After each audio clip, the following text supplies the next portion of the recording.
These are the gorgeous and delicious Oysters Casino. Now I'll teach you how to bake those. Okay, you've got your butter already in your food processor. And you add your lemon juice, and Worcestershire sauce, as I say, Worcestershire sauce, brandy, sherry, no wonder they're so good. We get them drunk, that's why they're good. Capers, and just a little bit of that. And of course, these are the anchovy fillets that really add flavor to this. Parsley, fresh parsley, nothing beats it. Good. Now this is lemon zest. Of course, this is my zester that I use. I just chop it up like this, and it's beautiful. It's not hard to do. It just takes a little time. You see, just get it off right off of the lemon. Very good. All right. Now we're going to blend, or I should say process all this together till it's real creamy. Good. Let me check it. Not quite. A little bit longer.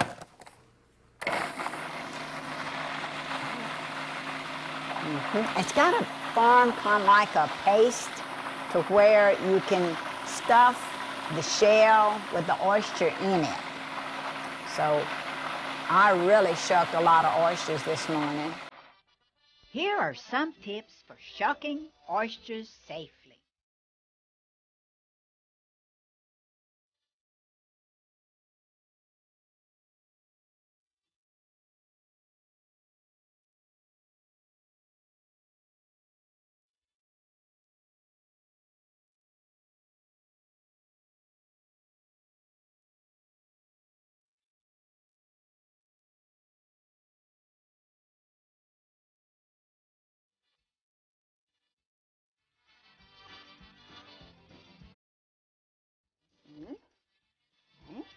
It takes a little while, but of course not as long as it takes to shuck the oysters. Now let me caution you a little bit about shucking oysters.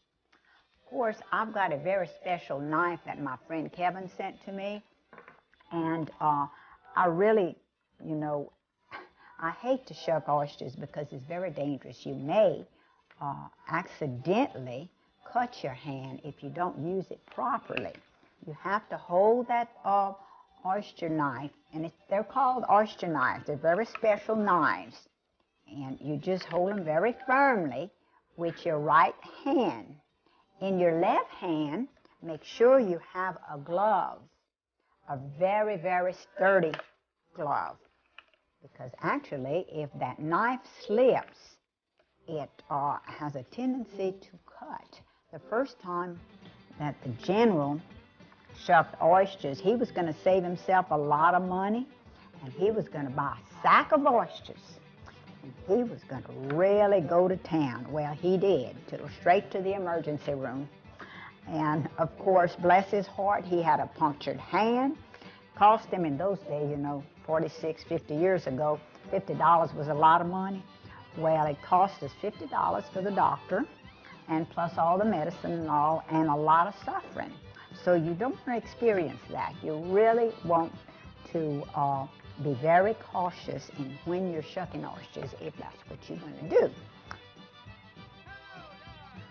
When handled properly, shellfish such as oysters are as safe to eat as any other source of protein.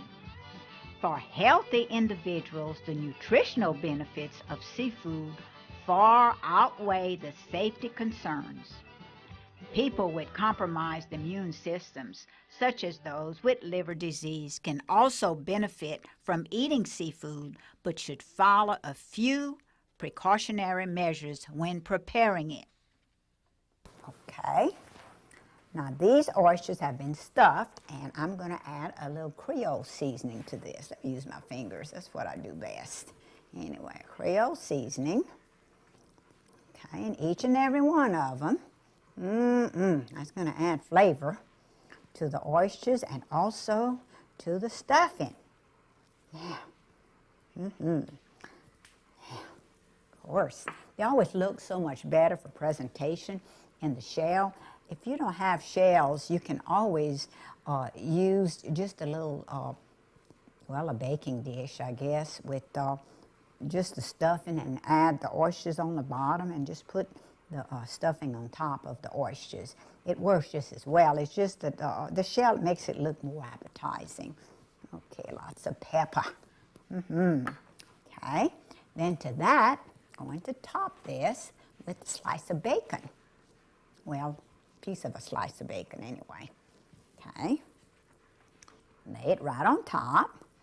See, this is not hard to do, just the problem of getting the oysters. And I really, sometimes when I don't feel like shucking oysters, I'll just go ahead and buy some and order some and just go ahead and put them in a little pan and just have the oysters casino without the oyster shell.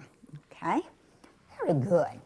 All right, now I'm going to bake these at 350 for about 10 minutes or until the bacon kind of melts in there and it gives the oysters a wonderful flavor.